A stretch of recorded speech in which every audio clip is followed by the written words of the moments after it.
একটা জঙ্গলে একটা খরগোশ থাকতো, আর তার একটা বন্ধু ছিল কাঠবিড়ালি।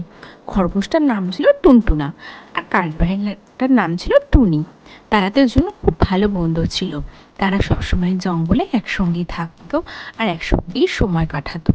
এবং খরগোশটা ছিল কাঠবিড়ালির থেকে খুব দুষ্টু। সে সারাক্ষণ দৌড়দৌড়ি করতো, আর সে দৌড়াদৌড়ি করতে করতে লাফালাফি করতো। আর তার সবসময় একটাই খেয়াল ছিল যে সে ওই গভীর জঙ্গলের ভিতরে যাবে আর ভিতরে গিয়ে দেখবে কি আছে। কিন্তু কাঠবিড়ালিটি ছিল ভীষণ ভালো। একদিন খরগোশ কাঠবিড়ালিকে বলতে লাগলো যে, খরগোশ ভাই, চলো একদিন আমরা গিয়ে ওই বন জঙ্গলের ভিতরে ঢুকে ঢুকে দেখে আসি যে বন জঙ্গলটা কেমন লাগে।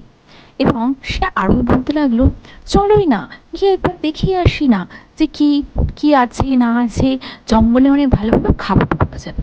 কিন্তু কাঠবিড়ালি বলল, খরগোশ ভাই, তুমি যেও না, ওই বন জঙ্গলে অনেক বড় বড় পশু আছে, তোমাকে খেয়ে নেবে।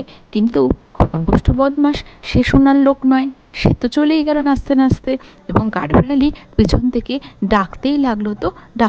খরগোশটা কিছুক্ষণ বনের মধ্যে চলার পরে সে দেখতে পেল পিছনে একটা শিয়াল তার পিছু করছে, এবং সে ধীরে ধীরে জঙ্গলের মধ্যে তার দিকে এগিয়ে আসছে। সে যেন আরও একটু বেশি ভয় পেয়ে গেল। এরপরে খরগোশটা যত দৌড়াতে থাকলো, শিয়ালটা তার পিছু নিতে থাকলো। খরগোশটা ভয় পেয়ে গেল। সে ভাবতে লাগলো, প্রথমে কাঠবিড়ালির কথা শুনলে ভালো হতো। খরগোশও যেমন পিছনে দৌড়তে লাগলো, শিয়ালও তার পিছনে অমনিভাবেই দৌড়তে লাগলো। এরপর দৌড়াতে দৌড়াতে খরগোশ একটা গাছের কুঠুরের মধ্যে চুপ করে বসে পড়ল। চারিদিকে শিয়াল লাফাতে লাফাতে তাকে খুঁজে না পেয়ে চারিদিকে সে দেখলো যে খরগোশ কোথাও নেই। সেজন্য সে আবার জঙ্গলের দিকে পাড়ি দিল খরগোশকে না পেয়ে। এরপরে খরগোশ এসে তার বন্ধু কাঠবিড়ালিকে সমস্তটা জানালো। কাঠবিড়ালিও তখন খরগোশকে বলল, ঠিক এই কারণের জন্যই আমি তোমাকে বারণ করেছিলাম যে কি দরকার জঙ্গলের মধ্যে যাওয়ার, জঙ্গলে না গিয়ে এখানেই তো আমরা খেলতে পারি। এরপরে কাঠবিড়ালি আর খরগোশ দুজনের মিলে ভালো সুন্দরভাবে খেলতে লাগলো।